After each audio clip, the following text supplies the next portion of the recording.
Welcome to Kenton's videos. Enjoy the video. You begin by disconnecting the battery negative terminal and waiting about 5 minutes so the car's electronics fully discharge. This prevents airbags or sensors from triggering. Next, remove lower trim panels and the glove box to expose the fasteners. Use plastic trim tools to protect the panels. As you remove screws and clips, place them in labeled containers. This saves time when reassembling. Once done, verify you have 10 mm Torx T20 and trim pry tools ready and move to detaching the instrument cluster. You now remove the top dash cover screws and carefully lift the cover.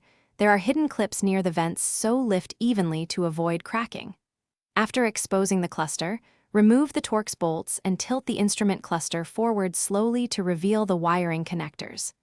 Press the plastic locking tabs to release each connector. Do not yank on wires.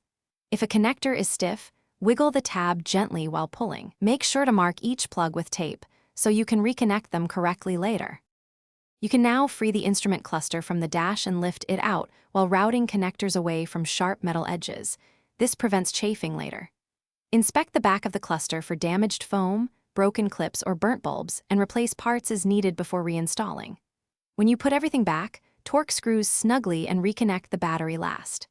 Troubleshooting tip: if gauges or warning lights behave oddly after reinstalling, clear codes. Recheck the battery connection and confirm each connector is fully.